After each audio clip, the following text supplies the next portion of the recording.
हमारे सभी सुनने वालों का मैं रोशनी एक बार फिर से तहे दिल से स्वागत करती हूँ और आज मैं आपके लिए लेकर आई हूँ शेरलॉक होम्स की एक बड़ी प्रसिद्ध कहानी अ स्कैंडल इन बोहेमिया का हिंदी अनुवाद। तो मित्रों, शुरू करते हैं हमारी आज की कहानी। शेरलॉक होम्स के लिए एक औरत ही थी। मैंने शायद ही कभी उसे किसी दूसरे नाम से पुकारते सुना होगा। उसकी नज़र में वह संपूर्ण नारी जाति पर छा जाती थी और उस पर प्रभुत्व स्थापित करती सी प्रतीत होती थी। ऐसा भी नहीं था कि उसके मन में एरीन एडलर के प्रति किसी प्रकार की प्यार की भावना थी। कोमल भावनाएं, खास तौर पर उनके मस्तिष्क में काबिले नफरत भी थी। मैं तो इसको इस तरह से लेता हूँ कि वह दुनिया की सबसे अच्छी तर्क करने वाली व निरीक्षण करने वाली मशीन था। पर जहां तक एक प्रेमी का सवाल है, तो वहां वह गलत साबित होता।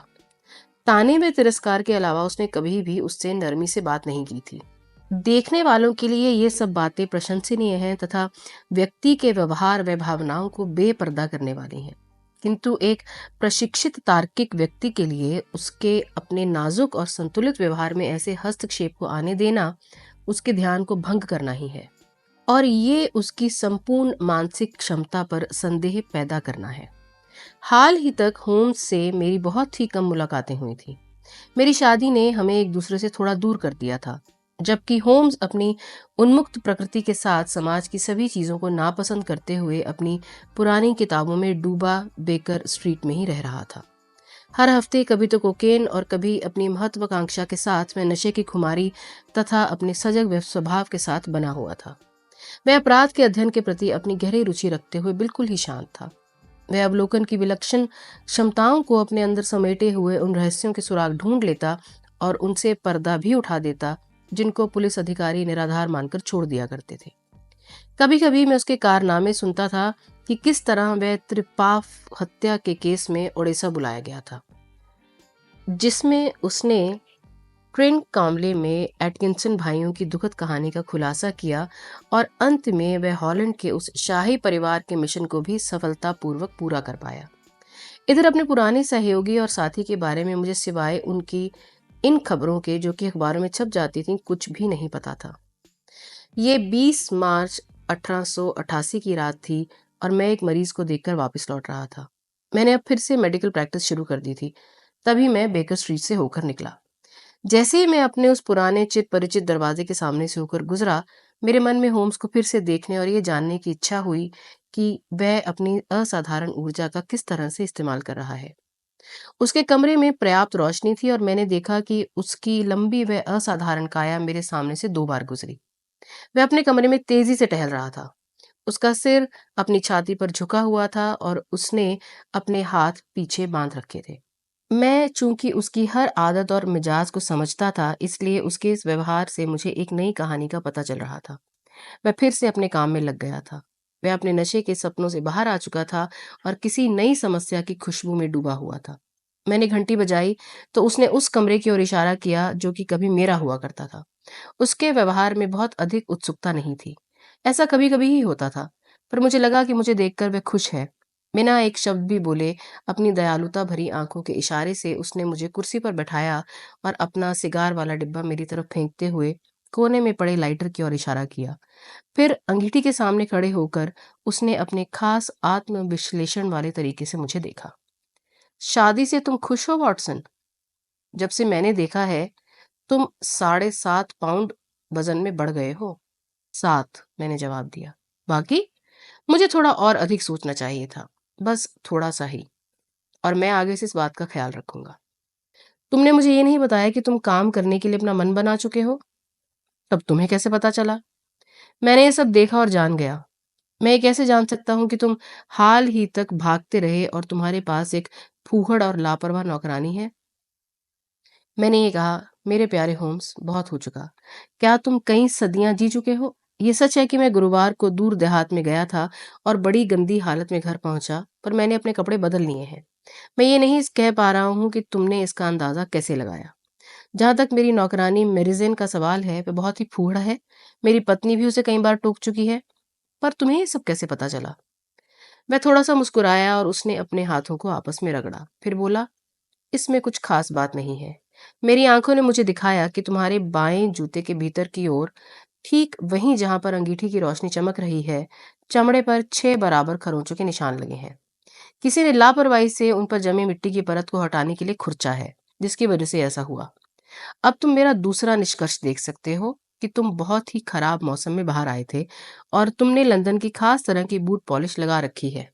तुम्हारी प्रैक्टिस के मद्देनजर जब एक भला आदमी मेरे कमरे में आइडोफॉर्म की महक के साथ घुसता है और उसके हैट के दाहिने तरफ के उभरे हिस्से से पता चलता है कि उसमें इसने अपना आला छिपा रखा है, तब अगर मैं उस मेडिकल पेशे का सक्रिय सदस्य ना पुकारूं तो मैं वाकई बेवकूफ हूं।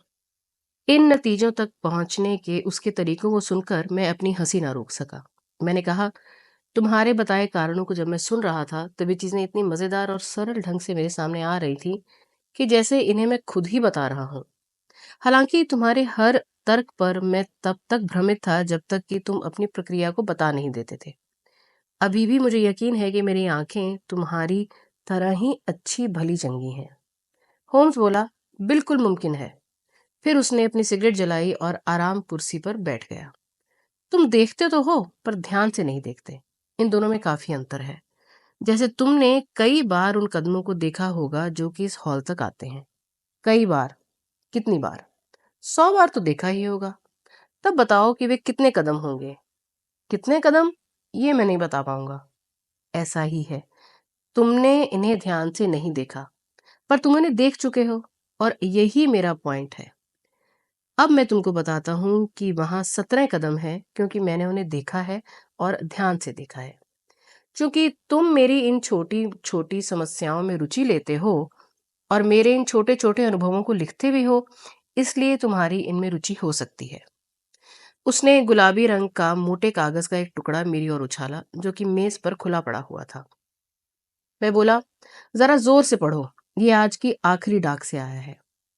इस रुक्के में ना तो तारीख थी और ना ही पता। आज की रात 8:15 बजे आपसे मुलाकात की जाएगी, क्योंकि एक भला आदमी आपसे किसी गंभीर मसले पर परामर्श लेना चाहता है। यूरोप के शाही घरानों में से एक के लिए आपकी दी गई हाल ही की सेवाओं से पता चलता है कि आप ही वे व्यक्ति हैं जिन पर इन मामलों में यकीन किया जा सकता है, जो कि बहुत ही खास है और जिन्हें बढ़ा चढ़ाकर भी नहीं बताया जा सकता है। आपके बारे में ये जानकारी हमें कई सूत्रों से मिली है। आप उस समय अपने चैम्बर में ही रहें, और यदि आपका आगंतुक नकाब में आता है तो नाराज मत हो जाइएगा। मैंने टिप्पणी की, ये तो वाकई एक रहस्य है। इससे आप क्या अंदाजा लगाते हैं? मेरे पास कोई आंकड़ा नहीं है। बिना आंकड़े के किसी धारणा पर पहुंचना एक बहुत बड़ी गलती होगी। तथ्यों के अनुरूप धारणाएं बनाने के बजाय व्यक्ति बेवकूफी से धारणाओं के अनुसार तथ्यों को तोड़ता मरोड़ता है। परंतु इस पर ध्यान रखें कि आप इससे क्या परिणाम निकालते हैं। मैंने उस कागज और उस पर लिखी लिखावट दोनों को ही अच्छी तरह से देख लिया है। अपने साथी की ही तरह मैंने भी कहा, जिस आदमी ने इसे लिखा है उसके काफी संपन्न होने की संभावना है, क्योंकि ऐसे कागज का पैकेट आधे क्राउन से कम कीमत का नहीं होगा। ये खासा मोटा और मजबूत है। होम्स बोले, खास एक महत्वपूर्ण शब्द है। ये किसी भी हाल में इंग्लैंड का कागज नहीं लगता है। इसे रोशनी में लेकर चलो। मैंने ऐसा ही किया और देखा कि कागज की बनावट पर बड़ा ई, छोटा जी, बड़ा पी, बड़ा जी और छोटा टी बना हुआ है। होम्स ने पूछा, इसका तुम क्या अर्थ लगाते हो? इसमें कोई शक नहीं है कि ये कागज बनाने वाले का नाम या उसका मोनोग्राम होगा। ऐसा नहीं है। बड़े जी के साथ छोटा टी लिखा है, जो कि जर्मन भाषा में कंपनी के लिए इस्तेमाल किया जाता है, और पी से वाकई पेपर का पता चलता है। ई और जी के लिए आओ महाद्वीपीय गजेटियर पर एक निगाह डालते हैं। उसने अपनी अलमारी से भूरे रंग का भारी भरकम गजेटियर का खंड निकाला। इग्रिया यहाँ जर्मन भाषा क्षेत्र है। ये है बोहेमिया। ये जगह कार्लसबाड से दूर नहीं है। वैसे ये जगह वैनस्टीन की मौत और उनकी कई कांच फैक्ट्रियों और कागज मिलों के कारण मशहूर है। इससे अब तुम क्या अनुमान लगाते हो? उसकी आंखों में एक चमक आ गई थी और उसने अपनी सिगरेट से कामयाबी का एक गहरा नीला धुआं फेंका। मैंने कहा, ये कागज बोहेमिया में बनाया गया है, और ये भी तय है कि जिस व्यक्ति ने ये रुक्का लिखा है वह जर्मन है। क्या तुमने उस खास तरह के वाक्य की रचना पर ध्यान दिया है? एक फ्रांसीसी या रूसी आदमी इस तरह से नहीं लिख सकता है। एक जर्मन ही क्रियापदों के प्रयोग में शिष्टाचार का उपयोग नहीं करता है। अब केवल ये जानना रह जाता है कि वह जर्मन जिसने उस बोहेमिया के कागज पर लिखा है वह अपना चेहरा ना दिखाने के लिए नकाब का प्रयोग कर रहा है, वह क्या चाहता है। अगर मैं गलत नहीं हूं तो वह यहाँ हमारे सभी शक सुबह को दूर करने के लिए आएगा। जैसे ही उसने अपनी बात खत्म की, घोड़ों के खुरों पहियों के रुकने और घंटियों के खींचे जाने की एक तेज आवाज आई। होम्स ने सीटी की आवाज निकाली और कहा, आवाज से पता चलता है कि घोड़ों की जोड़ी है। और फिर खिड़की से बाहर झांकते हुए बोले, हाँ, एक छोटी सी बंद घोड़ा गाड़ी है और एक जोड़ा सुंदर घोड़े भी हैं। एक की कीमत 150 गिनी होगी। इस केस में और कुछ ना हो, पर रकम है वॉटसन। होम्स, मैं सोचता हूँ कि अब मेरा जाना ही बेहतर होगा। बिल्कुल नहीं डॉक्टर, तुम जहां हो वहीं रुके रहो। बिना तुम्हारे जैसे साथी के मैं कुछ भी नहीं हूँ। ये मेरा तुमसे वादा है कि ये केस बहुत ही रोचक होगा और इसे छोड़ना खेद का विषय होगा। पर तुम्हारा मुवक्किल, उसकी चिंता मत करो। मुझे तुम्हारी सहायता चाहिए तो उसे भी चाहिए। अब वह आ रहा है, इसलिए कुर्सी पर बैठ जाओ डॉक्टर, और उस केस पर अपना पूरा ध्यान दो। सीढ़ियों और गलियारे में भारी और धीमे कदमों की आवाज आ रही थी और वह दरवाजे के ठीक बाहर आकर बंद हो गई। फिर दरवाजे पर एक तेज और अधिकार से भरी थपथपाहट हुई। होम्स ने कहा, अंदर आ जाइए। एक आदमी अंदर कमरे में घुसा। उसकी ऊंचाई 6 फीट 6 इंच से कम नहीं थी। उसकी छाती और शरीर के बाकी अंग हरक्यूलिस की तरह थे। उसका पहनावा काफी कीमती था, परंतु इंग्लैंड में इसे भद्दी रुचि का ही समझा जाएगा। उसकी बाहों और सामने के दोहरे कोट तक झालर थे, जबकि कंधे पर गहरे नीले रंग का लबादा पड़ा था, जिसमें आग के रंग की सिल्क की धारियां थी, और ये उसकी गर्दन पर बंधा हुआ था, जिसमें एक लहसुनिया भी जड़ा था। उसके जूते पिंडलियों तक ऊंचे थे और उनमें ऊपर की ओर एक कीमती भूरा फर भी लगा हुआ था। इस तरह में पूरा का पूरा एक अति संपन्न क्रूर व्यक्ति का रूप लिए हुए आया था। उस आदमी ने अपने हाथों में मोटी चौड़ाई वाला एक टोप ले रखा था, हालांकि उसने उसे अपने सिर के ऊपरी हिस्से में ही पहना था। उसने अपना नकाब अपनी ठुड्डी तक खींच रखा था, जिसे उसने उसी समय ठीक किया, क्योंकि जैसे ही वह कमरे के भीतर घुसा, उसने अपना हाथ इसी काम के लिए ऊपर उठाया था। उसके चेहरे के निचले हिस्से को देखकर ऐसा मालूम होता था कि वह व्यक्ति दृढ़ चरित्र का है, पर उसके मोटे लटकते होंठ और सीधी ठुड्डी से उसके जिद्दी होने का भी पता चलता था। उसने जर्मन लहजे में अपनी गरजती आवाज में पूछा, आपको मेरा संदेश मिला होगा। मैंने आपको बताया था कि मैं आपसे मिलूंगा। फिर उसने हम दोनों की ओर इस आशय के साथ देखा कि वह हम में से किसे संबोधित करे। होम्स बोले, कृपया बैठिए। ये हैं डॉक्टर वॉटसन, मेरे साथी और सहयोगी, जो कि अक्सर ही मेरे केसों में मेरी सहायता करते हैं। मुझे किससे बात करनी चाहिए? आप मुझे काउंट वॉन क्रॉम कह सकते हैं।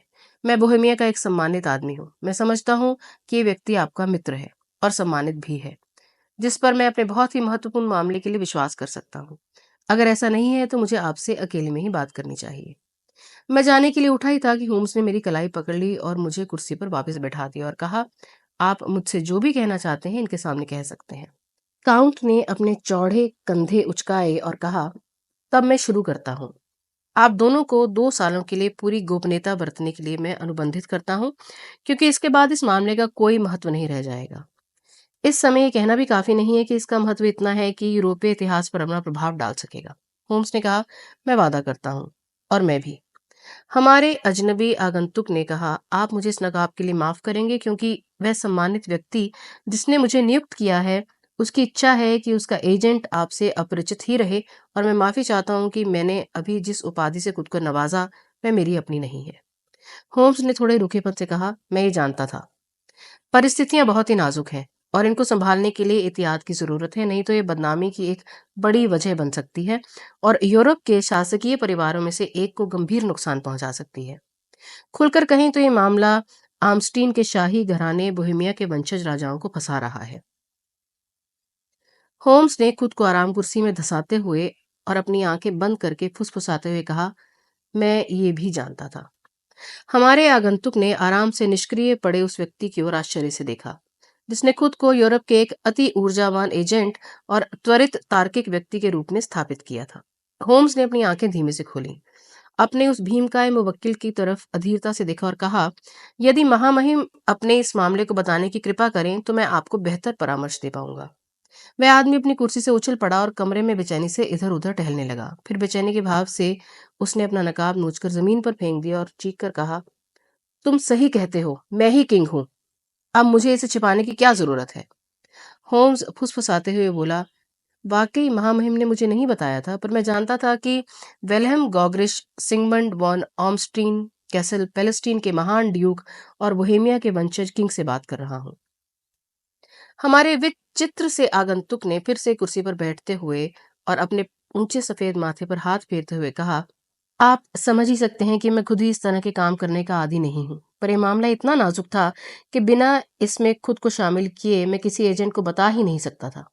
मैं आपसे परामर्श लेने के लिए छिपकर प्राग से यहाँ आया हूँ। होम्स ने फिर अपनी आंखें बंद करते हुए कहा, तब कृपया परामर्श लीजिए। संक्षेप में तथ्य कुछ इस प्रकार है।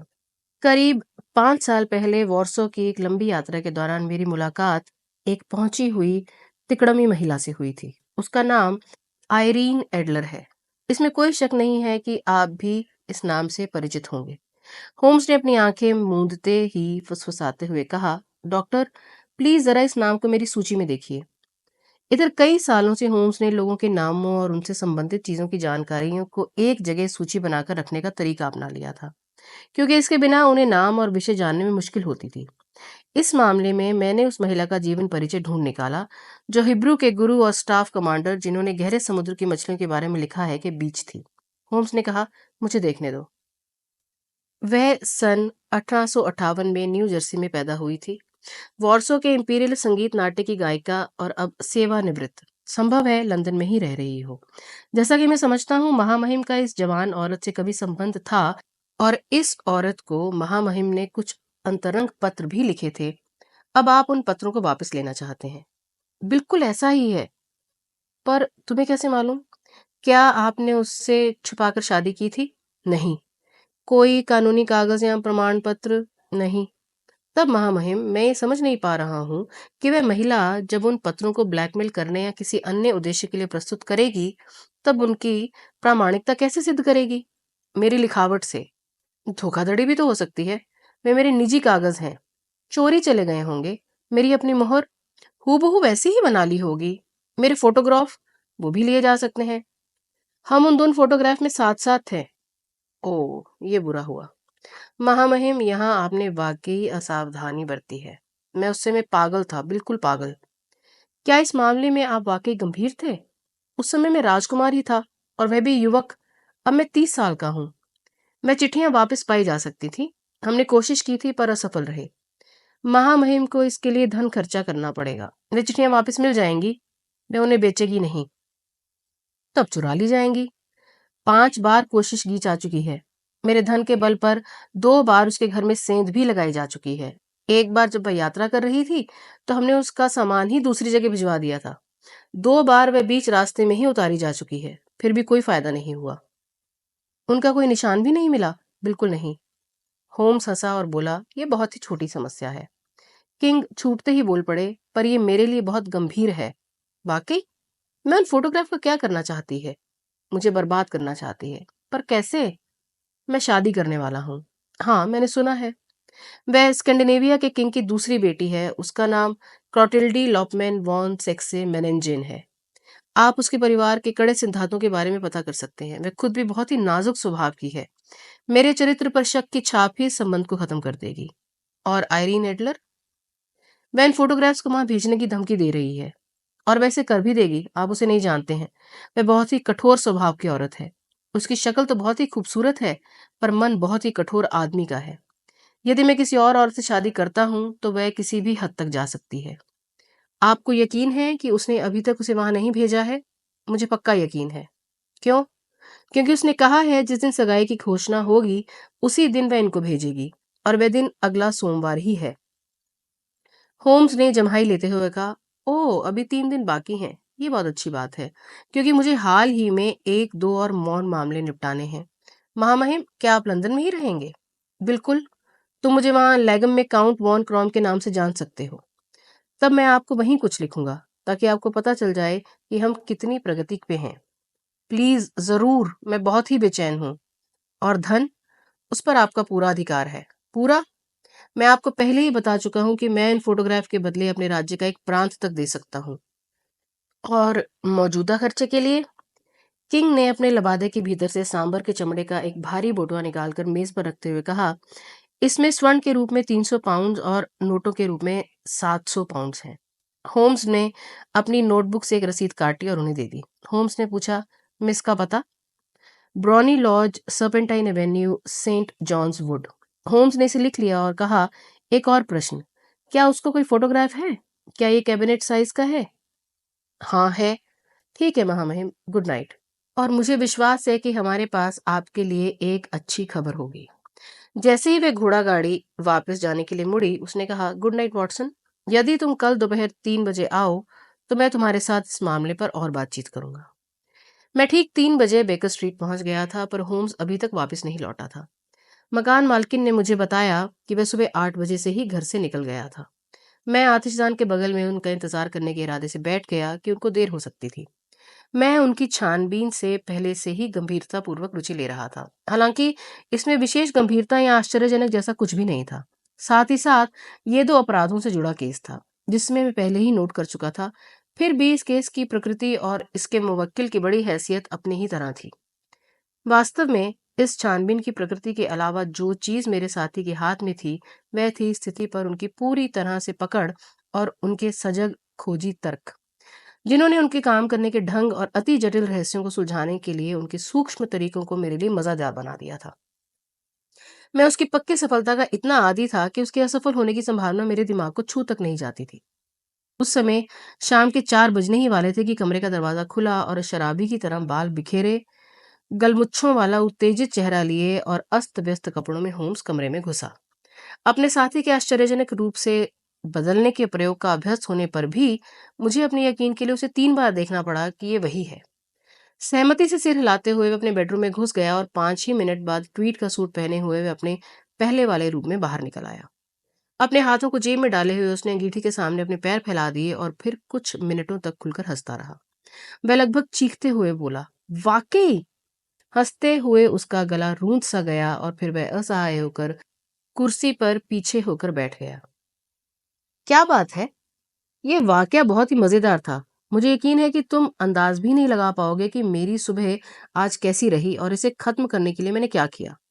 मैं सोच भी नहीं पा रहा हूँ। मेरे ख्याल से तुम मिस एडलर की आदतों और उसके घर को देखने गए होगे। बिल्कुल ठीक। पर परिणाम कुछ अजीब सा था। फिर भी मैं तुम्हें बताऊंगा। आज सुबह 8 बजने के कुछ देर बाद ही मैं एक बेकार घुमक्कड़ आदमी का रूप बनाकर घर से निकल गया। वहां उन घोड़े वालों के बीच मेरे लिए उनकी एक सद्भावना और आपसी समानता भी थी। उनमें से एक बन जाओ, तुम्हें तो जो कुछ जानना है वो बता देंगे। मैंने जल्दी ही ब्रॉनी लॉज ढूंढ निकाला। ये लॉज बीजो विला में है और इसके ठीक पीछे एक बगीचा है, पर यह सामने सड़क पर 2 मंजिला बना हुआ है। दरवाजे पर ताले लगे हैं। दाहिनी तरफ बैठने के लिए एक बड़ा कमरा है, जिसमें जमीन तक की लंबी खिड़कियां बनी हैं और उन्हें खोलने का इंतजाम इस तरह से है कि कोई बच्चा भी इसे खोल सके। वहां के कमरे बिल्कुल सजे सजाए हैं। इसके पीछे ऐसा कुछ भी नहीं था सिवाय इसके कि गलियारे की खिड़की कोच हाउस के ऊपर तक पहुंचे। मैं यहाँ चारों तरफ घूमा और इसकी हर तरह जांच की, पर मुझे ऐसा कुछ भी नहीं मिला। मैं तब नीचे सड़क पर आ गया और जैसा कि मुझे अंदाजा था, वहां गली में एक छोटा सा अस्तबल मिल गया, जिसकी एक दीवार बगीचे से लगी हुई थी। मैंने साइज से हाथ मिलाया और उसके घोड़ों को सहलाया, फिर 2 पेंस व आधे गिलास शैग तंबाकू। मिस आयरीन के बारे में जो मैं चाहता था वे जानकारियां मुझे मिल गईं। उसके पड़ोस में रहने वाले आधे दर्जन लोगों में मेरी बिल्कुल ही दिलचस्पी नहीं थी, बल्कि यहाँ से मिला उसका जीवन परिचय सुनने के लिए मैं मजबूर हो गया था। मैंने पूछा, एडलर का क्या हुआ? वह औरत वहां के सभी आदमियों का घमंड तोड़ चुकी है, भला की खूबसूरत है। ऐसा ही उस साइस ने मुझे बताया था। वह औरत अकेली ही रहती है और समारोहों में गाना गाती है। वह हर रोज 5 बजे शाम को बाहर जाती है और ठीक 7 बजे खाना खाने के लिए वापस आ जाती है। सिवाय गाना गाने के वह शायद ही कभी किसी और समय कहीं जाती है। वहां सिर्फ एक ही आदमी आता है, पर उनके आपस में संबंध अच्छे हैं। मैं सांवले से रंग का खूबसूरत नौजवान है। वह दिन में एक बार से कम नहीं आता है और कभी कभी तो 2 बार भी आता है। वह इनर टेम्पल का रहने वाला है और उसका नाम ग्रॉडफे नॉर्टन है। देखा तुमने कोचवान को विश्वास में लेने का फायदा? वे उसे सर्पेंटाइन के अस्तबल से लेकर दर्जनों बार घर आए और उसके बारे में सभी कुछ जान लिया। इन्हें जो भी कहना था, जब मैं सुन चुका, तब मैं ब्रॉनी लॉज की तरफ एक बार और घूमने निकल गया और अपनी योजना पर सोचने लगा। इस मामले में गॉडफ्रे नॉर्टन का विशेष महत्व है, वह एक वकील है। इस बात से अशुभ संकेत मिलता है। उन दोनों के बीच कैसा रिश्ता था और वहां उसके बार बार आने का क्या मकसद था? क्या वह उसकी मुवक्किल थी या मित्र या फिर मालकिन थी? यदि वह उसकी मुवक्किल थी, तब मुमकिन है उसने भी फोटोग्राफ उसे रखने के लिए दे दिए होंगे। यदि वह मित्र या मालकिन है, तब इसकी संभावना कम है। अब प्रश्न ये उठता था कि मैं अपनी शुरुआत ब्रॉनी लॉज से करूं या फिर अपना ध्यान टेम्पल में उस आदमी के चेंबर पर लगाऊं। ये एक बड़ा ही नाजुक विषय था और इसमें मेरी छानबीन के क्षेत्र को भी बढ़ा दिया था। मुझे लग रहा था मैं तुम्हें इन विवरणों को सुनाकर उबा रहा हूं, पर मैं तुम्हें अपनी परेशानियां बता रहा हूं ताकि तुम इस परिस्थिति को समझ सको। मैं तुम्हारी बातों पर पूरा ध्यान दे रहा हूं। मैं अभी तक इस मामले को अपने दिमाग में ही तय कर रहा था, तभी एक घोड़ा गाड़ी ब्रॉनी लॉज पर आकर रुकी और उसमें से एक आदमी बाहर कूदा। वह बहुत ही खूबसूरत गहरे रंग का और पतली मूछों वाला ठीक वैसा ही नौजवान था जैसा कि मैंने सुन रखा था। वह बहुत ही जल्दी में दिख रहा था। उसने तेज आवाज में कोचवान को ठहरने के लिए कहा और जैसे ही उस महिला ने दरवाजा खोला, वह उसे किनारे हटाकर शीघ्रता पर सहजता से कमरे में घुस गया। वह कमरे में करीब आधे घंटे तक रहा और मैं बैठक की खिड़कियों से केवल उसकी झलक भर ही देख सका। वह आगे पीछे चहलकदमी कर रहा था, अपने हाथों को हिलाता हुआ उत्तेजना में बातें कर रहा था। उस औरत को मैं नहीं देख पा रहा था। तभी अचानक वह कमरे में बाहर निकला और उससे पहले की अपेक्षा अधिक हड़बड़ी में दिख रहा था। जैसे वह घोड़ागाड़ी की तरफ बढ़ा, उसने अपनी जेब से सोने की घड़ी निकाली और इसे बहुत ध्यान से देखा तथा चिल्लाकर बोला, गाड़ी तेजी से हाँको और पहले Regent Street, Gross and Hankey ले चलो और फिर इड्सवेयर रोड पर सेंट मोनिको चर्च की तरफ चलो। अगर तुम 20 मिनट में मुझे वहां पहुंचा दोगे तो मैं तुम्हें आधी गिन्नी दूंगा। मैं दूर चला गया और मैं बहुत चक्का खड़ा था कि मुझे उसका पीछा करना चाहिए कि नहीं। तभी एक छोटी घोड़ा गाड़ी गली में आई। घोड़ा गाड़ी के कोचवान के कोट के बटन अभी आधे ही लगे थे। उसकी टाई उसके कानों के नीचे थी और घोड़े के साथ सम्मान के बिल्ले बक्सुए से लटक रहे थे। यह भी रुका भी नहीं था कि वह औरत हॉल के दरवाजे से ही उसे रुकने के लिए चिल्लाई। मैंने उसकी केवल एक ही झलक देखी थी। वह एक खूबसूरत महिला थी। उसका चेहरा ऐसा था कि कोई भी आदमी उस पर मर मिट सकता था। वह चीखती हुई बोली, सेंट मोनिका चर्च जॉन, और अगर तुम मुझे वहां 20 मिनटों में पहुंचा दोगे तो मैं तुम्हें आधी अशर्फी दूंगी। इस मौके को छोड़ना अब अच्छा नहीं था वॉटसन। मैं भी ये तय नहीं कर पाया था कि उसकी घोड़ा गाड़ी के पीछे ही मैं खड़ा हो जाऊं या इसके पीछे दौड़ूं। तभी एक दूसरी घोड़ा गाड़ी आ गई। कोचवान ने ऐसे अस्त व्यस्त व्यक्ति को ऊपर से नीचे तक 2 बार देखा और इससे पहले कि मैं मना करता, मैं कूद कर गाड़ी में बैठ गया और फिर कहा, सेंट मोनिका चर्च चलो। अगर तुम मुझे 20 मिनट में वहां पहुंचा दोगे तो मैं तुम्हें आधी अशर्फी दूंगा। इस समय 12 बजने में 20 मिनट बाकी थे और जो कुछ हुआ वह सामने ही था। मेरी घोड़ा गाड़ी तेजी से दौड़ी। मुझे नहीं लगता कि मैंने पहले कभी इतना तेज चला था, पर वे अभी मुझसे आगे ही थे। जब मैं वहां पहुंचा तो दोनों घोड़ा गाड़ी चर्च के गेट के सामने खड़ी थी और घोड़ों के मुंह से भाप निकल रही थी। मैंने कोचवान को भाड़ा दिया और तेजी से चर्च के भीतर भागा। वहां वे दोनों जिसका मैंने पीछा किया था और एक पादरी के अलावा कोई नहीं था, और ऐसा मालूम पड़ता था कि पादरी उनसे कुछ बहस कर रहा था। वे तीनों चर्च की मेज के सामने खड़े थे। मैं चर्च में लगी सीटों के किनारे की जगह में चुपचाप खड़ा था। अचानक उन तीनों ने मेरी तरफ देखा और मुझे आश्चर्य तब हुआ जब गॉडफ्रे नॉर्टन ने मेरी तरफ दौड़कर आना शुरू किया। वह जोर से बोला, थैंक गॉड, आपने ये अच्छा कर दिया। आओ आओ। मैंने पूछा, क्या बात है? आइए आइए, केवल 3 मिनट ही लगेंगे, नहीं तो ये शादी वैध नहीं कही जाएगी। मुझे चर्च की मेज के पास तक करीब करीब खींच लिया गया और जब तक मैं कुछ समझता, मेरे कानों में फुसफुसाहट शुरू हो गई और मेरी गवाही उन चीजों के लिए हुई जिन्हें मैं जानता तक नहीं था, जिनमें मिस आइरीन एडलर और अविवाहित गॉडफ्रे नॉर्टन की वैवाहिक सुरक्षा में सहयोग भी शामिल था। ये सब कुछ अचानक ही हुआ और एक तरफ से वह आदमी मुझे धन्यवाद दे रहा था, दूसरी तरफ वह औरत, जबकि पादरी बीच में खड़ा होकर मुस्कुरा रहा था। अपने जीवन में इस तरह के हास्यास्पद स्थिति का मैंने कभी सामना नहीं किया था। ये सोचकर अभी भी मुझे हंसी आ जा रही है। ऐसा लगता है कि उनकी शादी की अनुमति मिलने में औपचारिकता की कमी रह गई होगी, क्योंकि पादरी ने बिना गवाह के शादी कराने से मना कर दिया था और मेरी सौभाग्यशाली उपस्थिति ने दूल्हे को सड़क पर बेस्टमैन ढूंढने की परेशानी से बचा लिया था। उस दुल्हन ने मुझे एक अशर्फी दी जिसे मैं इस अवसर की स्मृति में अपनी घड़ी की चेन में पहनने वाला हूँ। मैंने कहा, यह सब कुछ बहुत ही अप्रत्याशित मामला है, फिर क्या हुआ? मैंने देखा कि मेरी योजनाएं गंभीर रूप से जोखिम में पड़ गई थीं। ऐसे लगा कि वह जोड़ा तुरंत ही वापस जा सकता था और इसलिए मुझे भी उसी के अनुसार कदम उठाना था। चर्च के गेट पर जब वे अलग हुए और वह आदमी टेम्पल की तरफ गया और औरत अपने घर की तरफ, तब वह औरत उस आदमी से बोली, मैं हमेशा की तरह 5 बजे पार्क में आ जाऊंगी। मैं और कुछ नहीं सुन सका और फिर दोनों अलग अलग दिशाओं में चले गए। अब मैं अपना इंतजाम करने के लिए चला। कैसा इंतजाम? होम्स ने घंटी बजाते हुए जवाब दिया, कुछ ठंडा मीट और एक ग्लास बियर हो जाए। मैं इतना व्यस्त था कि मैं खाने के बारे में सोच भी नहीं सका और मेरी आज की शाम के भी व्यस्त रहने की संभावना है। डॉक्टर, मुझे तुम्हारे साथ की जरूरत होगी। मैं बहुत खुशी से आपके साथ रहूंगा। तुम्हें कानून तोड़ना बुरा तो नहीं लगता?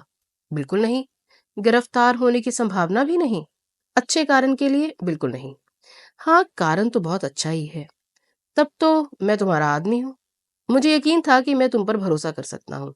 मगर तुम चाहते क्या हो? जब मिसेस टर्नर ट्रे लेकर आएंगी तब मैं तुम्हें बताऊंगा। जैसे ही मकान मालकिन कुछ खाने को लेकर आई, वह उसकी तरफ भूख से मुड़ते हुए बोले, मैं खाते हुए ही बात करूंगा क्योंकि मेरे पास वक्त नहीं है। इस समय करीब 5 बज रहे हैं। अगले 2 घंटों में ही हमें काम शुरू कर देना है। जैसे ही मिस एडलर या मैडम एडलर 7 बजे वापस लौटती हैं, हमें उनसे ब्राउनी लॉज पर मुलाकात करनी है। और तब ये सब तुम मेरे ऊपर छोड़ दो। जो होने वाला है उसका इंतजाम मैं पहले से ही कर चुका हूँ। सिर्फ एक ही चीज है जिस पर हमें जोर देना है। चाहे जो भी हो, तुम बीच में मत पड़ना, समझ गए ना? क्या मुझे चुपचाप रहना है? चाहे जो भी हो, कुछ मत करना। वहां कुछ छोटी मोटी अच्छी ना लगने वाली चीजें भी हो सकती हैं, इनमें शामिल मत होना। मेरे उसके घर में घुसते ही ये खत्म हो जाएंगी।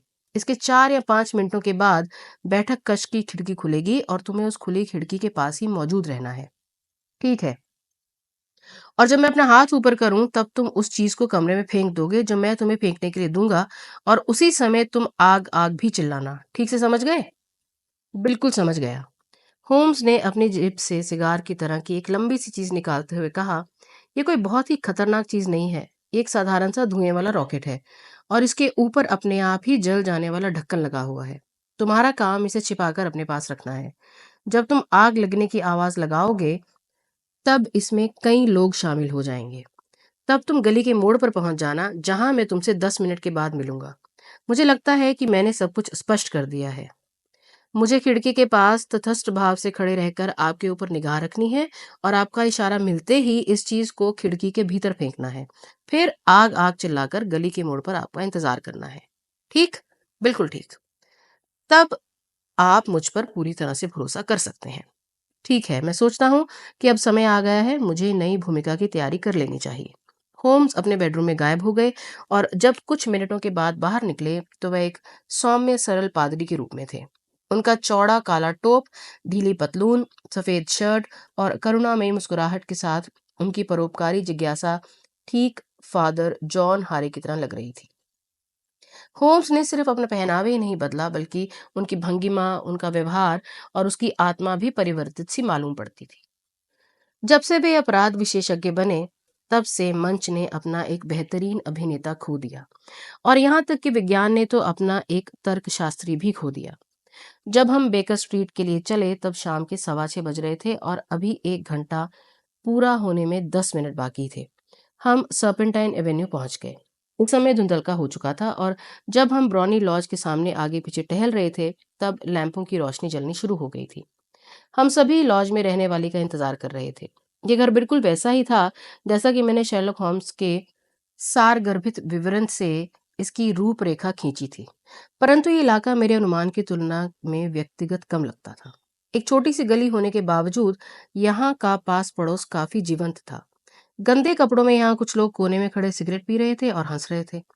कैंची की धार तेज करने वाला एक आदमी अपने पहिए के साथ वहीं मौजूद था और 2 चौकीदार एक नर्स के साथ हंसी ठट्ठा कर रहे थे। कुछ जवान आदमी अच्छे कपड़े पहने हुए मुंह में सिगार लिए वहां मटर गश्ती कर रहे थे। जब हम लॉज के सामने चहलकदमी कर रहे थे तभी होम्स ने कहा, इस शादी ने मामले को काफी आसान बना दिया है। अब वह फोटोग्राफ दो धारी तलवार बन चुका है। ये मुमकिन है कि वह औरत ये नहीं चाहेगी कि मिस्टर गॉडफ्रे नॉर्टन इन फोटोग्राफ को देखें, और ठीक उसी तरह हमारा मुवक्किल भी नहीं चाहता कि ये उसकी राजकुमारी की आंखों के सामने आए। अब प्रश्न ये है कि हमें ये फोटोग्राफ मिलेगा कहाँ? सचमुच कहाँ? इस बात की संभावना बहुत ही कम है कि वह औरत फोटो को अपने साथ लेकर गई होगी। इनका आकार बड़ा है और औरत के कपड़ों में इनका छुपना नामुमकिन है। वह ये जानती है कि किंग उसे कहीं भी बीच रास्ते में ही रोकने और उसकी तलाशी लेने में सक्षम है। इस तरह के 2 प्रयास पहले भी हो चुके हैं।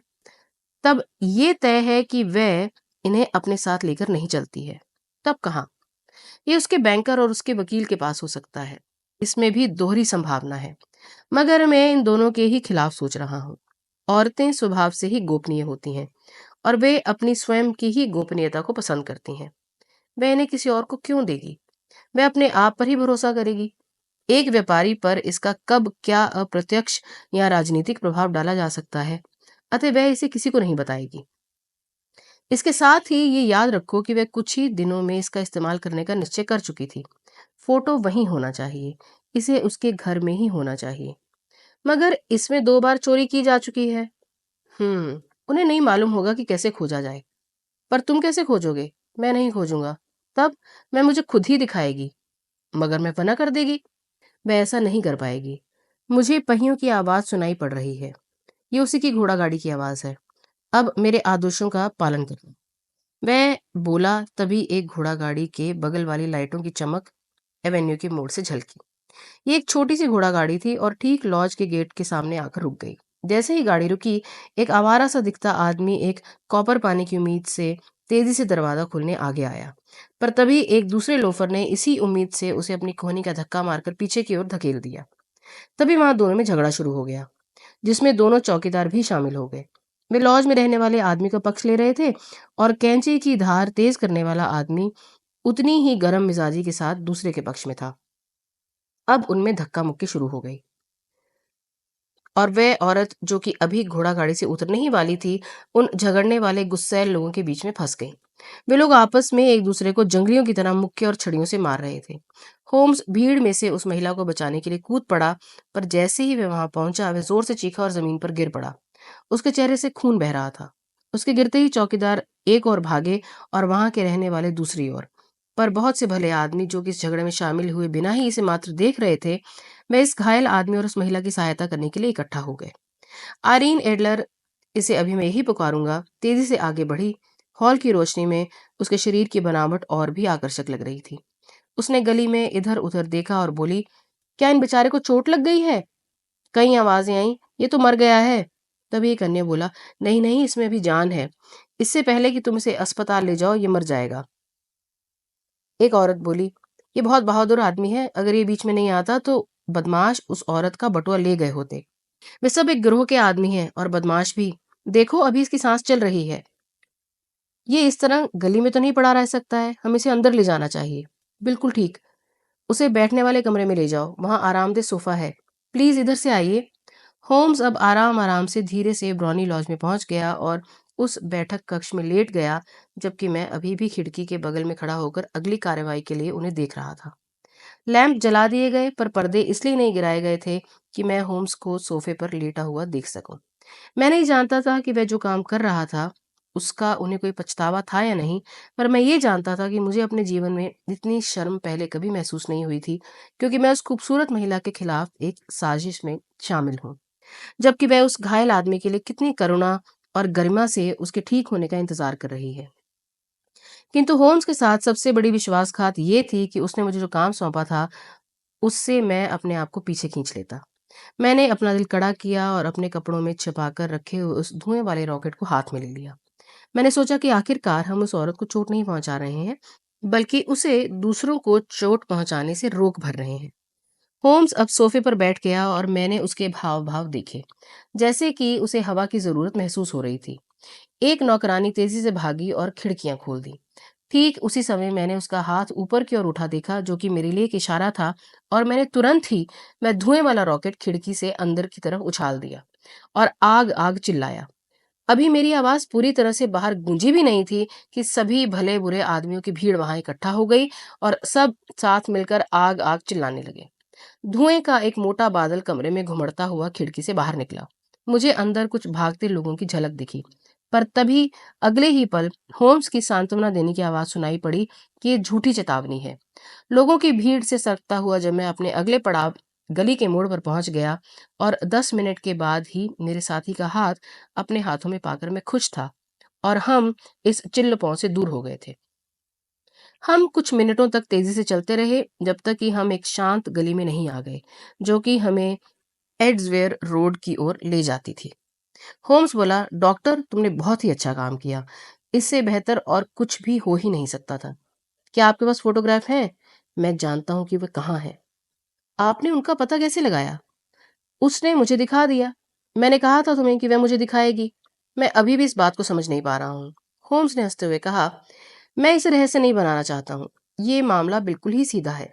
तुमने देखा होगा कि इस गली का हर आदमी इसमें शामिल था। वे सभी इस शाम ये सब करने के लिए पहले से ही तय थे। मैंने इसका अनुमान लगा लिया था। जब तक वह कतार जुटी तो मैंने अपने हाथ में गीला लाल पेंट लगा लिया था और मैं तेजी से उनके बीच दौड़ा और फिर जमीन पर गिर पड़ा। मैंने अपने चेहरे को हाथों से ढक लिया और ये इस तरह की दया का पात्र बन गया। वैसे ये चाल काफी पुरानी है, इसे तो मैं समझ ही गया था। तब वे मुझे एक अंदर कमरे में ले गए। वह मुझे कमरे में ले जाने को मजबूर की गई थी। इसके अलावा वह कर भी क्या सकती थी? उनका बैठक कक्ष ही वह कमरा है जिस पर मुझे शुबा था। ये कमरा उसके बेडरूम के पास ही है और इसे ही मैं देखना चाहता था। उन लोगों ने मुझे सोफे पर लिटा दिया, फिर मैंने हवा के लिए हाथ पैर चलाए और खिड़की खोलना उनकी मजबूरी बन गई। इस तरह तुम्हें मौका मिल गया। इससे तुम्हें क्या सहायता मिली? ये काम बहुत ही जरूरी था। जब एक औरत देखती है कि उसके घर में आग लग गई है, वह तब वह तुरंत ही उसी चीज की तरफ भागती है जिसकी कीमत उसकी निगाह में सबसे अधिक होती है। ये बिल्कुल ही आवेग पर काबू पाने जैसी चीज है और मैं कई बार इसका फायदा उठा चुका हूँ। डार्लिंगटन के बदले वाले केस में ये मेरे इस्तेमाल की चीज थी और ऑन्सवर्थ कैसल के मामले में भी मैंने इसका इस्तेमाल किया था। एक शादीशुदा औरत अपने बच्चे के पास लपकती है और एक अविवाहित अपने गहने के पास पहुंचेगी। अभी बिल्कुल ही स्पष्ट था कि हमारी आज की महिला के पास उसके लिए इससे कीमती कुछ भी नहीं था जिसकी कि हमें तलाश थी। वह इसे सुरक्षित करने के लिए भागी। आग लगने की चेतावनी अच्छे ढंग से दी गई थी। वह धुआं और चिल्लाहट लोहे की तंत्रिकाओं को भी झकझोरने के लिए काफी थी। उसने बहुत बेहतर ढंग से इसका जवाब भी दिया था। मैं फोटोग्राफ घंटी के ठीक दाहिनी तरफ खिसकने वाले दरवाजे के पीछे आले में रखी थी। मैं तुरंत ही वहां पहुंची और जैसे ही उसने अभी इसे आधा ही बाहर निकाला था, मैंने उनकी एक झलक ही देखी थी। तभी मैं चीखा, ये सब झूठा शोरगुल है। तब उसने उसे वापस रख दिया और रॉकेट की तरफ देखते हुए कमरे में भागी और तब से मैंने उसे नहीं देखा है। मैं उठा और माफी मांगते हुए घर से बाहर निकल गया। मैं हिचकिचा रहा था कि मुझे तुरंत फोटोग्राफ हासिल करने का प्रयास करना चाहिए कि नहीं। तभी मैंने देखा कि कोचवान कमरे में आ गया और मुझे ध्यान से देखने लगा। अब इंतजार करना ही बेहतर था क्योंकि थोड़ी सी भी जल्दबाजी सब कुछ गड़बड़ कर सकती थी। और अब हमारी तलाश करीब करीब पूरी हो चुकी है। मैं कल ही किंग को बुला लूंगा और तुमको भी, यदि तुम चाहो तो। हम बैठक कक्ष में ही उस औरत का इंतजार करेंगे और फिर जैसे ही वह वहां आएगी, मुमकिन है कि वह वहां ना तो हमें और ना ही फोटोग्राफ को पाएगी।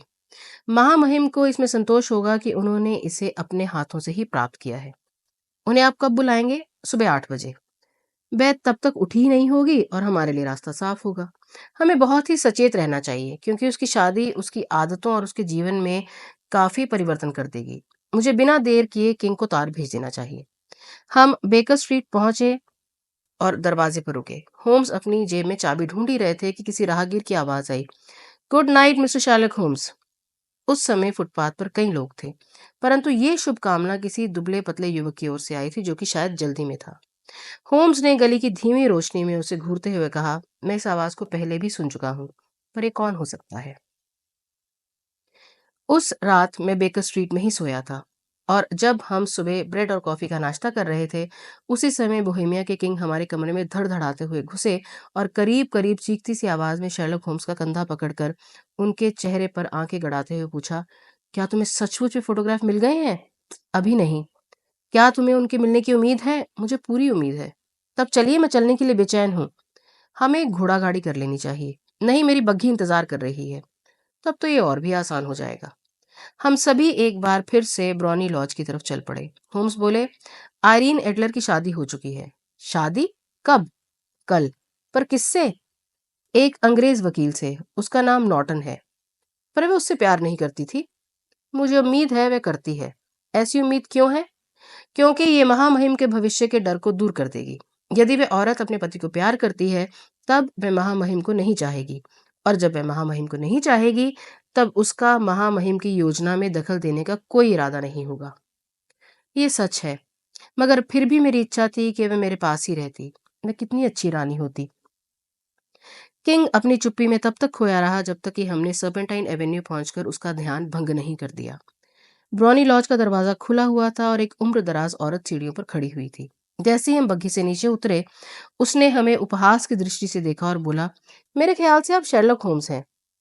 मेरे साथी ने उस महिला की ओर एक आश्चर्य और प्रश्नवाचक दृष्टि डालते जवाब दिया, मैं ही शेरलॉक होम्स हूँ। वाकई? मेरी मालकिन ने मुझे बताया था कि आपके आने की संभावना है। वे आज सुबह 5:15 पर अपने पति के साथ ट्रेन से महाद्वीप के लिए चैरिंग क्रॉस से जा चुकी हैं। होम्स लड़खड़ाते हुए पीछे हटे। खीज और आश्चर्य के साथ उन्होंने कहा, क्या? तुम्हारा मतलब है इंग्लैंड से जा चुकी है? हाँ, और कभी वापस नहीं लौटेगी। किंग ने कर्कश आवाज से पूछा, और वे कागज? वे सब जा चुके हैं। होम्स ने नौकरानी को पीछे की ओर धकेलते हुए कहा, हम देखेंगे। मैं और किंग दोनों ही होम्स के पीछे कमरे में पहुंचे। कमरे में चारों ओर फर्नीचर फैले हुए थे। अलमारियां और दराजें खुली हुई थी। ऐसा मालूम पड़ता था कि उस औरत ने वहां से जाने की जल्दी में उन्हें छान मारा था। होम्स तेजी से घंटी की तरफ भागे और खिसकने वाला शटर तोड़ दिया तथा आले में अपना हाथ घुसेड़ दिया। हाथ जब बाहर निकला तो इसमें एक फोटोग्राफ और साथ में एक पत्र था। फोटोग्राफ आयरीन एडलर का ही था और इसमें उसने नाइट ड्रेस पहन रखी थी। इस पत्र के कोने में शर्लक होम्स का नाम लिखा हुआ था। मेरे साथी ने उस पत्र को खोला और हम तीनों ने ही इसे साथ में पढ़ा। इसमें पिछली रात की ही तारीख थी और इसका मजमून कुछ इस प्रकार था। मेरे प्यारे शर्लक होम्स, आपने अपना काम बहुत ही अच्छे ढंग से किया। आपने तो मुझे लपेट ही लिया था। आग लगने की चेतावनी तक मुझे बिल्कुल भी अंदाजा नहीं लगा, और तभी मुझे एहसास हुआ कि मुझे धोखा दिया जा रहा है। मुझे महीनों पहले ही आपसे सावधान रहने की चेतावनी मिल चुकी थी। मुझे ये बताया जा चुका था कि अगर किंग किसी एजेंट की सेवाएं लेगा, तब वह निश्चित आप ही होंगे। आपका पता भी मुझे दे दिया गया था। फिर भी इन सब के साथ ही मुझे पता चल गया था कि आप क्या चाहते हैं। संदेह होने के बाद भी मैं एक बूढ़े दयालु पादरी का बुरा सोचने में असमर्थ थी। आप जानते ही हैं कि मुझे कविनेत्री का प्रशिक्षण मिल चुका है और आदमियों के पहनावे मेरे लिए नए नहीं हैं। मैं अक्सर इनकी आज़ादी का फायदा लेती रही हूँ। मैंने अपने कोचवान जॉन को आप पर नजर रखने के लिए भेज दिया था, और जैसे ही आप बाहर निकले, मैं आपके पीछे हो ली। मैंने आपके घर तक आपका पीछा किया और मुझे पूरा यकीन हो गया है कि मैं शर्लक होम्स की रुचि का लक्ष्य हूँ। तभी मैंने आपको अविवेकपूर्ण ढंग से गुड नाइट कहा और अपने पति से मिलने टेम्पल चली गई। हम दोनों ने सोचा कि इतने नाराज आदमी के द्वारा पीछे किए जाने पर भाग जाना ही बेहतर होगा। जब आप कल आएंगे तो आपको घोंसला खाली मिलेगा। जहां तक फोटोग्राफ का सवाल है, आपके मुवक्किल निश्चिंत रहें। मैं उनसे अधिक प्यार करने वाले व्यक्ति से प्यार करती हूँ, और वह उनसे बेहतर भी है। किंग उस व्यक्ति के साथ जो चाहे कर सकते हैं जिसने उनके साथ कठोरता पूर्वक कुछ गलत किया है। मैं इन फोटोग्राफ को अपनी सुरक्षा के लिए अपने पास रख रही हूँ, जो कि मुझे भविष्य में किंग के द्वारा उठाए जाने वाले कदमों से सुरक्षा के हथियार के रूप में मेरे पास रहेंगे। मैं एक फोटोग्राफ छोड़े जा रही हूँ जिसे आप अपने पास रख सकते हैं। धन्यवाद शेरलॉक होम्स, आपकी वाकई सच्ची आयरेन नॉर्टन एडलर। जैसे ही हम तीनों ने उस काव्य पत्र को खत्म किया, किंग जोर से चीखा, क्या औरत है! ओ क्या औरत है! मैंने आपको पहले ही बताया था कि वह कितनी तेज और कितनी कठोर है। क्या उसे एक सम्मानित रानी नहीं बनना चाहिए? क्या ये दुखद नहीं है कि वे मेरे स्तर की नहीं थी? होम्स ने ठंडेपन से कहा, उस औरत में मैंने जो देखा है, वह महामहिम के स्तर से वाकई बहुत ही अलग है। मुझे इस बात का दुख है कि मैं महामहिम के काम को उसकी सुखद परिणति तक नहीं पहुंचा सका। किंग जोर से बोले, नहीं सर, इतने सब के बाद इससे अधिक और कुछ नहीं हो सकता था। मैं जानता हूं कि वह अपनी बात की पक्की है। वे फोटोग्राफ अब उतने ही सुरक्षित हैं जितने कि उन्हें आग के हवाले कर दिया जाता। महामहिम की बात सुनकर मैं बहुत खुश हूँ। मैं हमेशा आपका कर्जदार रहूंगा।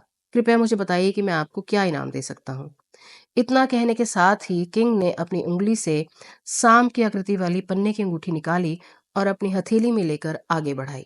होम्स ने कहा, महामहिम के पास देने के लिए ऐसा कुछ है जिसकी कीमत मेरी दृष्टि में और भी अधिक है। आप उसका नाम लीजिए।